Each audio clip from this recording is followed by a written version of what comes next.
आपका आज बहुत बहुत स्वागत है। मैं विवेक बिंद्रा, मोटिवेशन स्पीकर और बिजनेस कोच। रितेश अग्रवाल का ओयो 25 साल के जेंटलमैन, 93 में जन्म लिया उड़ीसा के कटक में। कहते हैं केमती अच्छंती है, कम ऑन भालो अच्छंती। ये उड़िया लड़का 13 साल की उम्र में दुनिया भर में घूमना शुरू कर दिया इसने। पढ़ाई में बहुत मन नहीं लगता था बचपन में। एंटरप्रेन्योरशिप वर्ड सुना, एंटरप्रेन्योर बनूंगा। क्या बनूंगा मीनिंग नहीं मालूम था, लेकिन बच्चे क्लास में इंप्रेस हो गए, अरे एंटरप्रेन्योर बनेगा ये, हाँ। और तब से ये पीछे पड़ गए शब्द के। ट्रैवल करते करते, ट्रैवल में इनका इंटरेस्ट था, होटल में नहीं था, लेकिन इंसिडेंटली एक्सीडेंटली इस बिजनेस में घुस गए। क्योंकि शुरू के दौरान ये देखते थे कि जो सस्ते होटल थे उनके वॉशरूम गंदे, वॉश बेसिन और भी गंदे, गद्दे चादर उससे भी ज्यादा गंदी, customer experience check in checkout पे बहुत ही गंदा। ये सोचे कि क्यों नहीं एक बड़ी प्रॉब्लम को सॉल्व करते हैं। इंडिया में जितना बड़ा बिजनेस है लगभग उसका 50% बिजनेस ये चाइना में भी बिल्ड कर चुके हैं। मिशन बनाया, create great living spaces for a common man. Great living space और कॉमन मैन दोनों अलग अलग चीजें हैं,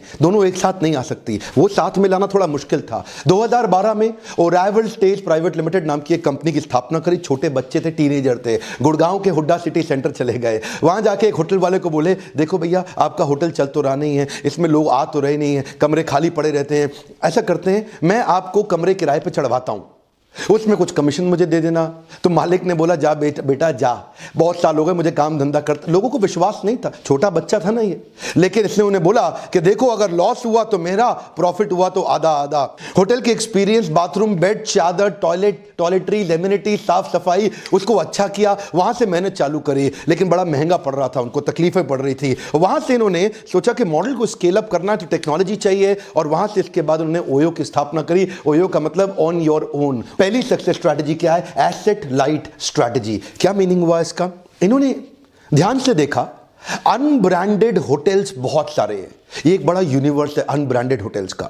उन सारे अनब्रांडेड होटल्स को एक ब्रांडेड इकोसिस्टम में अगर ला दें तो मजा आ जाएगा। ये सोचते थे किसी मॉल के पास हो होटल, कि रेलवे स्टेशन के पास हो, एयरपोर्ट के पास हो, किसी कॉर्पोरेट हब जहां पे बहुत एम्प्लॉयबिलिटी है उसके पास हो, ताकि होटल तुरंत पिकअप कर जाए। और उसके बाद इन्होंने धीरे धीरे ये समझना शुरू किया कि दुनिया की जितनी बड़ी होटल चेन्स हैं, ये सबका फोकस है उन होटल्स पे जहां 100 से ज्यादा कमरे हों, और 90% से ज्यादा होटल ऐसे हैं जिनके पास 100 से कम कमरे हैं।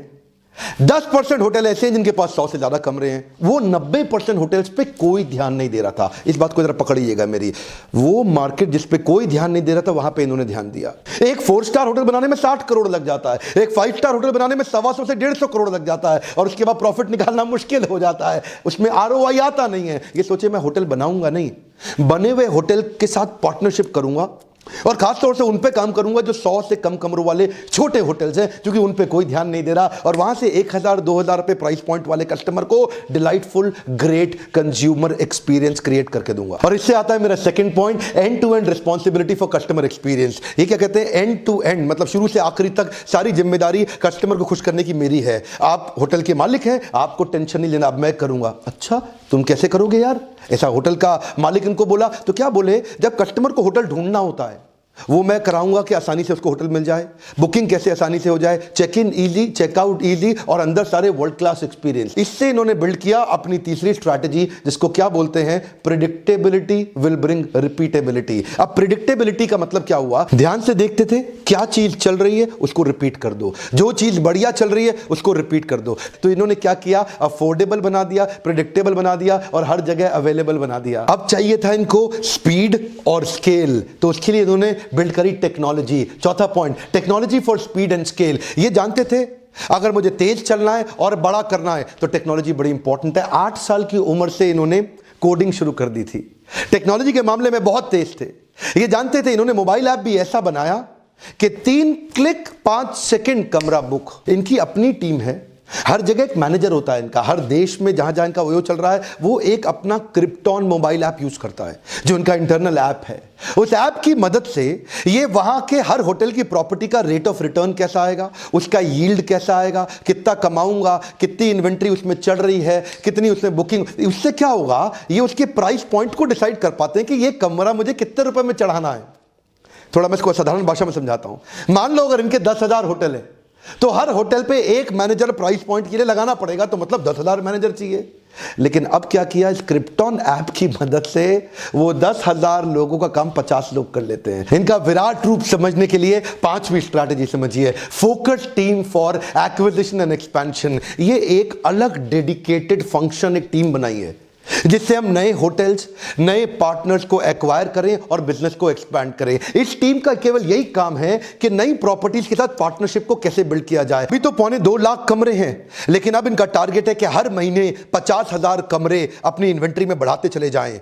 और ये कहते हैं 2023 तक इस रेट से हमारे पास 25 लाख कमरे हो जाएंगे, जो दुनिया की सबसे बड़ी होटल चेन से 2 गुना ज्यादा बड़ा होगा। आप सोच रहे होंगे ओयो तो तेज एक्सपैंड कैसे किया, ये छोटा सा बच्चा 24-25 साल का, ये किया कैसे इसने? देखिए ये टेक्नोलॉजी का कमाल है। एक्सपेंशन की जो अलग टीम बनाई है उसमें उन्होंने क्या किया कि दूसरा आदमी जब होटल के साथ पार्टनरशिप करता है 8 महीने लगाता है, ये 8 दिन में कर लेते हैं। कैसे करते हैं? मोबाइल ऐप से ही सब चीजें भेजते हैं, उनको ऐप डाउनलोड करा देते हैं, उनके साथ मोबाइल पे ही कॉन्ट्रैक्ट साइन करा के वापस मंगा लेते हैं। उसके बाद 15 दिन में प्रॉपर्टी को एकदम अपग्रेड कर देंगे, जो मैं पहले बता चुका हूं आपको, प्रॉपर्टी को सुंदर बना देंगे और चालू इस तरह से नई प्रॉपर्टी रोज एक के बाद एक के बाद एक। अब इतना तेज एक्सपैंड कर रहे हैं ना, जब एक्सपेंशन तेज है तो गलतियां भी तेज हो सकती हैं। उसके लिए उन्होंने बनाई 6ठी strategy, feedback to feed forward. इसका मतलब क्या हुआ? They say that we have a feedback driven strategy factory. जो भी कुछ करेंगे, जो भी कुछ नया लेकर के आएंगे, वो कस्टमर से लेकर के आएंगे। अब ये सारी टेक्नोलॉजी को चलाने के लिए ह्यूमन एलिमेंट मिस नहीं होना चाहिए, क्योंकि ह्यूमन ही तो टेक्नोलॉजी चलाएगा। तो उसके लिए इन्होंने बनाई 7वीं strategy, lowest attrition with continuous training. ये अपनी टीम को इतना ट्रेन करते हैं, इतना ट्रेन करते हैं, इतना इंस्पायर एंगेज करते हैं कि 25 स्किलिंग इंस्टीट्यूट बना दिए ओयो ने, 25 ट्रेनिंग सेंटर्स बना दिए अपने लोगों के लिए ओयो ने। कंटिन्यूस इतनी ट्रेनिंग देते हैं कि इनके जो 11 सीएक्सओ मतलब जो टॉप मैनेजमेंट के लोग हैं, वो जब से ज्वाइन किए उन 11 में से एक भी आदमी इनको छोड़ के नहीं गया कभी भी। आदमी हायर करने से पहले 5 चीजें देखते हैं, उसका स्किल कैसा है यानी कि कार्य कुशलता, उसका विल कैसा है यानी कि कार्य करने की इच्छा, उसमें हार्डवर्क करेगा कि नहीं करेगा, ये तीसरी बात, और चौथी चीज चेक करते हैं कि क्या वो मैनेज कर सकता है चीजों को, ऑपरेशंस, डेटा, नंबर, और 5वीं चीज क्या वो लीडर यानी कि मैनेजर भी और लीडर भी। लीडर मतलब इंस्पायर भी कर सकता है, तो मैनेज भी करे, इंस्पायर भी करे। इस तरह से बढ़िया टीम डेवलप करी। ठीक है, जो 7वीं स्ट्रैटेजी मैंने आपको बताई ना, ग्रोथ की, lowest attrition with continuous training, इसने इनको बड़ा फायदा दिया कि आज एयरबीएनबी मिल से टक्कर नहीं ले पा रहा। ट्रेनिंग का बहुत फायदा है सर, बहुत फायदा है। अपने ऊपर इन्वेस्ट करना चाहिए। यही आपका छोटा सा दिमाग जो आपको सब कुछ कमा के देगा, आप इस पे समय नहीं लगा रहे, इस पे पैसा नहीं लगा रहे। और मैं यही कल्चर इस देश में बिल्ड करना चाहता हूं। अमेरिका के अंदर हर एम्प्लॉय, हर बिजनेसमैन साल में 100 घंटे की ट्रेनिंग लेता है, और हमारे देश में साल में कोई 2 घंटे की ट्रेनिंग भी नहीं लेना चाहता। आपसे रिक्वेस्ट कर रहा हूं, अपने ऊपर कर रहे हो इन्वेस्ट, किसी पे नहीं कर रहे। ये जो लोग जीप पे इन्वेस्ट करते हैं, अपने पेट के ऊपर इन्वेस्ट करते हैं, अपनी जनेंद्रियों पे इन्वेस्ट करते हैं, अपने बाहरी शरीर पे इन्वेस्ट करते हैं, इस पे नहीं करते।